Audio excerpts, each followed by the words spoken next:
اچھا، اہم ترین تعقیبات نماز کے سلسلے میں آیت اللہ شبیری زنجانی نے ایک باقاعدہ دستور العمل دیا ہے. آیت اللہ شبیری زنجانی، تقریباً آیت اللہ شبیری زنجانی ماشاءاللہ سے حیات علماء میں شامل ہیں، اور آغا سیستانی کے احتیاط واجب میں کچھ لوگ وحید خراسانی کی طرف رجوع کرتے ہیں، کچھ لوگ آیت اللہ شبیری زنجانی وغیرہ کی طرف بھی رجوع کرتے ہیں. تو 8 اہم ترین تعقیبات آیت اللہ شبیری زنجانی نے اپنے ایک دستور العمل میں بتائی ہیں، اور کہا ہے کہ اسی ترتیب کے ساتھ اس کو پڑھا جائے جس ترتیب سے میں بتا رہا ہوں، اسی ترتیب سے پڑھیں. اور فرماتے ہیں کہ اس میں سے 5 اعمال تو وہ ہی ہیں جو کہ آیت اللہ شیخ حسن علی نخودکی اصفہانی نے امام خمینی کو تعلیم فرمائی تھی. اکثر تو آپ لوگ اس سے واقف ہیں، امام خمینی کا وہ دستور العمل جو شیخ حسن علی نخودکی اصفہانی نے امام خمینی کو دیا تھا، اور کہا تھا کہ اگر اس پہ تم عامل رہے تو دنیا اور آخرت کی تمام کامیابیوں کو حاصل کر لو گے. اور امام خمینی اس پر کاربند ہوئے، اور اس کے بعد آپ نے دیکھا کیسا کامیابیوں نے دنیا کے اعتبار سے قدم چوما اور آخرت کو بھی انہوں نے حاصل کیا. تو 5 تو اعمال کہا کہ وہی انجام دو. اچھا، بہت سے لوگوں نے باقاعدہ اس کی تحقیق بھی کی ہے کہ جو لوگ ان 5 اعمال کو انجام دیتے ہیں، اور ان 3 اعمال وہ بعد میں تاکہ مل کر 8 ہو جائیں، تو ان کو حقیقتاً بے پناہ کامیابیاں حاصل ہوئیں اسی دنیا کے اندر، اور انشاءاللہ آخرت کے اندر بھی جو پروردگار نے دنیا میں اتنی کامیابیاں دیں تو آخرت میں بھی کامیابی نصیب کرے گا. اس میں سب سے پہلی چیز آیت اللہ شیخ حسن علی نخودکی اصفہانی نے بھی بتائی، اور آیت اللہ شبیری زنجانی کے وہ 8 دستور العمل کے اندر، جو 8 نکاتی دستور العمل ہے، اس کے اندر سب سے پہلی چیز ہے آیت الکرسی. آیت الکرسی، اور اس میں فرماتے ہیں کہ وَهُوَ الْعَلِيُّ الْعَظِيمُ تک اس کو پڑھا جائے، ہم فیہا خالدون تک نہیں. کوئی پڑھنا چاہے تو پڑھ بھی سکتا ہے، لیکن جب عملیات کے اندر کوئی خاص عدد بتایا جائے یا کوئی خاص تاکید ہو تو اس پر پھر عمل کرنا چاہیے. وَهُوَ الْعَلِيُّ الْعَظِيمُ تک آیت الکرسی کو پڑھیں. یہ انشاءاللہ تسبیح حضرت زہرا کے متعلق جو ہماری اگلی نشست ہوگی اس کے اندر یہ والی بات آئے گی کہ عدد کی اہمیت کیا ہوتی، الفاظ کی اہمیت کیا ہے، کہ کوئی اضافہ اور کمی اس کے اندر نہ کیا جائے. اور روایت میں یہ بات بھی آئی ہے کہ اتنا اہم عمل ہے یہ نماز کے بعد، فوراً نماز کے بعد آیت الکرسی پڑھنا، کہ روایات میں یہ آئی ہے کہ اس پر جو مداومت ہے سوائے صدیق کے کوئی اور نہیں کر سکتا ہے. انبیاء کے ساتھ صدیقین کا نام آتا ہے، جو انبیاء کی تصدیق کرتے رہیں یا جو سچے ترین افراد ہیں. قرآن میں بھی انبیاء کے ساتھ صدیقین کا نام آیا ہے، کہ سمجھے ایک درجہ ہی ایک لحاظ سے ان کا کم انبیاء سے رہ جاتا ہے، یعنی جس طریقے سے روایات اور آیات کے اندر بات بیان ہوئی. تو اتنا اہم ہے کہ انسان اگر اس پہ مداومت کرے اور ہمیشہ نماز کے فوراً بعد آیت الکرسی پڑھے تو اس کا شمار صدیقین میں ہو جائے گا، اور جو اس پہ مداومت نہیں کر پاتا وہ سمجھ جائے کہ مقام صدیق تک نہیں پہنچ سکا. تو اس پہ مداومت کرنا. اور روایات میں یہ بھی بات آئی ہے کہ اگر کوئی شخص روزانہ نماز کے فوراً بعد آیت الکرسی پڑھے تو اس کے اور جنت کے درمیان فقط موت حائل ہے، بس ادھر موت آئی اور ادھر بغیر کسی حساب کتاب کے براہ راست جنت کے اندر پہنچ جائے گا. اللہم صلی علی محمد.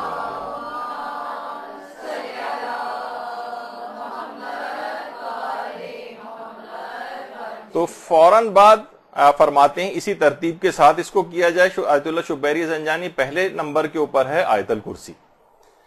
پھر دوسرے نمبر پہ فرماتے ہیں تسبیح حضرت زہرا سلام اللہ علیہ. اللہم صلی علی محمد.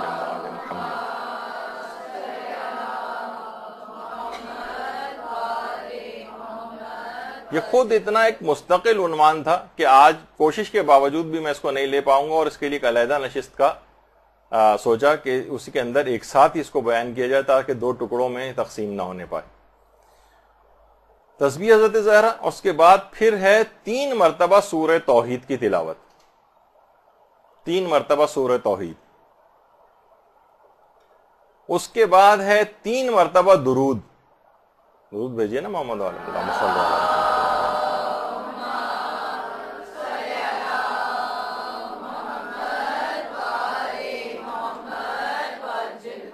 اور اس کے بعد 3 مرتبہ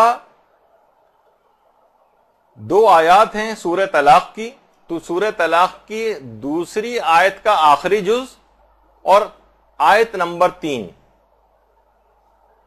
وَمَن يَتَّقِ اللَّهَ يَجْعَل لَّهُ مَخْرَجًا سے جو شروع ہوتی، فی کل شیء قدرات پہ جا کر ختم ہوتی، یعنی سورہ طلاق کی دوسری آیت کا آخری حصہ جو وَمَن يَتَّقِ اللَّهَ سے شروع ہوتا ہے اور اس کے بعد آیت نمبر 3 مکمل۔ اچھا، یہ جو امام خمینی کا جو 5 نکاتی یہ دستور العمل ہے جو آیت اللہ شیخ حسن علی نخودکی اصفہانی نے تعلیم کیا تھا، اکثر لوگ ظاہر ہے جب اس کی زیادہ شہرت ہوئی تو لوگوں نے کہا کہ اس کی آتھینٹسٹی کیا ہے، کیسے پتہ چلے؟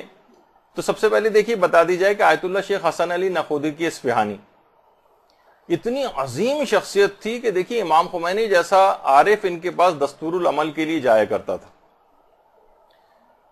کہہ رہے کسی نے آیت اللہ شیخ حسن علی نخودکی اصفہانی کو انتقال کے بعد خواب میں دیکھا۔ اچھا، مشہد میں امام رضا کے روضے کے احاطے میں اللہم صلی علی محمد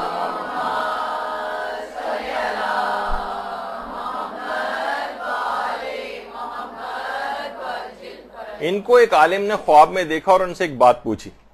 اچھا، مشہد میں امام رضا کے روضے کے احاطے میں دفن ہے، اور جب زیارت ایران کے دروس ہوئے تھے ہمارے، اس کے اندر بھی میں نے بات بتائی تھی کہ ان کی وصیت تھی کہ مجھے بہت ہی زیادہ گہری قبر کھود کے دفن کیا جائے۔ تو لوگ جو حیران ہوئے تھے کہ اتنی زیادہ 17-18 میٹر نیچے قبر کو کھدوانے کی کیا ضرورت ہے؟ تو بعد میں پتہ چلا کہ آیت اللہ نے ایک بات کیوں کہی تھی کہ جب حرم کی ایکسٹینشن ہو رہی تھی اور اس کے بعد کھدائی ہو رہی تھی تو کتنی قبروں کو یہاں سے منتقل کیا گیا کہ نیچے جو ہے مثلا ایک بیسمنٹ بھی بننی ہے اور پارکنگ ایریا وغیرہ بھی بننا ہے، تو وہ بننے کے باوجود بھی ان کی قبر وہیں پر ہی رہی بالکل اتنا نیچے، تاکہ وہ اس کے باوجود بھی ان کو کسی جگہ منتقل کرنے کی ضرورت پیش نہیں آئی۔ اس وجہ سے انہوں نے وصیت کی تھی۔ تو بہرحال ان سے ان عالم نے پوچھا کہ انتقال کے بعد آپ کے ساتھ کیا ہوا؟ انہوں نے کہا کہ منکر و نکیر میرے پاس آئے اور سوال کرتے گئے کہ تمہارا رب کون ہے، تمہارا رسول کون ہے، دین کیا ہے، تمہارا امام کون ہے۔ جب یہاں ذکر آیا امام کا تو میں ایک ایک امام کو بیان کرتے ہوئے آگے گیا، اور جب امام حسین علیہ الصلوۃ والسلام کا ذکر آیا اللہم صلی علی محمد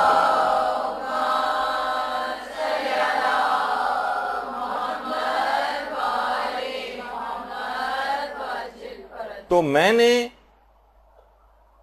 منکر و نکیر کے سامنے امام حسین علیہ السلام کے مصائب پڑھنا شروع کیے۔ منکر و نکیر بھی زار و قطار رونے لگے اور میں بھی رونے لگا، اور شاید تاریخ کی جو ہمارے جہاں تک علم میں ہے پہلی مجلس ہوئی ہے جو قبر کے اندر ایک مردے نے پڑھی ہے اور منکر و نکیر اس کے سامعین اور حاضرین۔ مصائب کے اختتام پر منکر و نکیر نے ایک دوسرے کی طرف دیکھا اور کہا کہ اب اس سے کچھ پوچھنے کی ضرورت نہیں، اس نے امام حسین کے مصائب پڑھ دیے، اب اس سے کچھ پوچھنے کی ضرورت نہیں، اور اس کے بعد منکر و نکیر اٹھ کر وہاں سے چلے گئے۔ تو اتنی عظیم شخصیت تھی آیت اللہ شیخ حسن علی نخودکی اصفہانی کی، انہوں نے امام خمینی کو یہ چیزیں تعلیم کی تھیں، اور اس کے خود راوی جو ہیں آیت اللہ شبیری زنجانی، آیت اللہ شبیری زنجانی ان کے بیٹے جعفر شبیری زنجانی، یہ ان کے بیٹے۔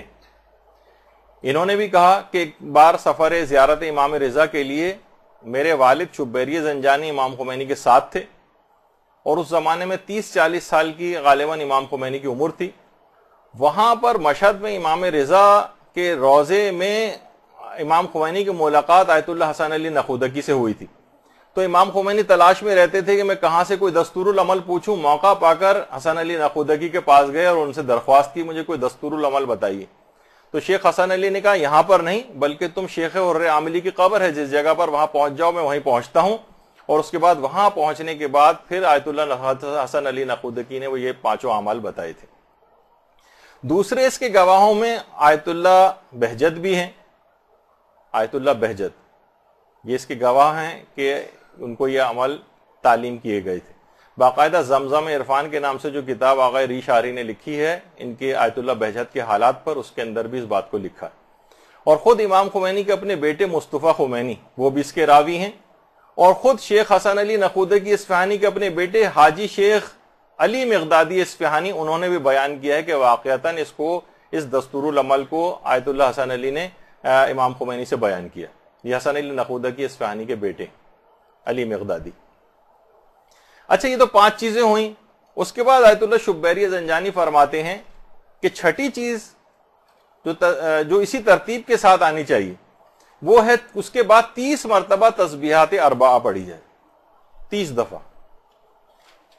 خاص طور پر سفر میں بھی اس کی بہت تاکید ہے. مسافر کے لیے حکم ہے کہ مسافر سفر میں 30 مرتبہ تعقیبات نماز میں تسبیحات اربعہ کو پڑھے. کچھ جگہوں پہ کچھ اور عدد بھی. امام خمینی نے بھی تحریر الوسیلہ میں کہا یا تو 100 دفعہ پڑھے، 100 دفعہ پڑھنا ممکن نہ ہو تو پھر 30 دفعہ پڑھے.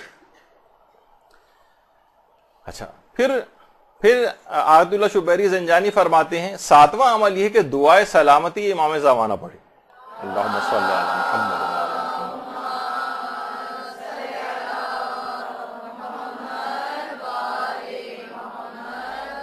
اللہم کن لولیک الحجت والی. مختصر سے سارے اعمال کیے جا سکتے ہیں.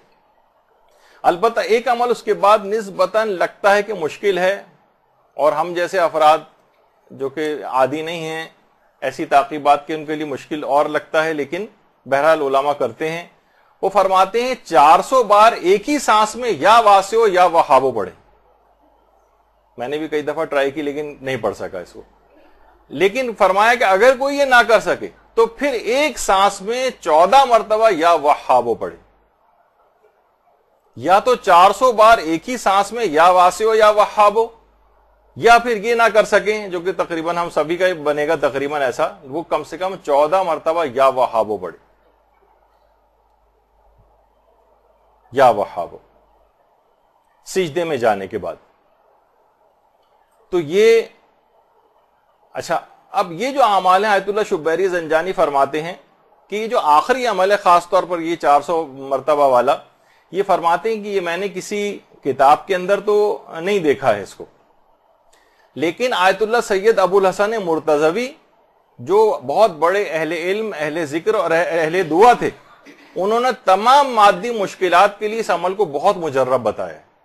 کوشش کرے انسان اپنے اس کو بڑھانے کی. شروع میں بہت مشکل لگتا ہے، ہو سکتا ہے 50 کے بعد آپ کی سانس ٹوٹ جائے، لیکن بہت سارے لوگ آپ دیکھتے ہیں کہ اپنی صلاحیت میں اضافہ کرتے ہیں اور کوشش کر کے اس کو بڑھاتے ہوئے لے جائیں، یا متعدد سانس میں کرنے کی کوشش کریں، یا نہ کر سکیں تو کم سے کم 14 مرتبہ یا وہابو تو سجدے میں پڑھیں.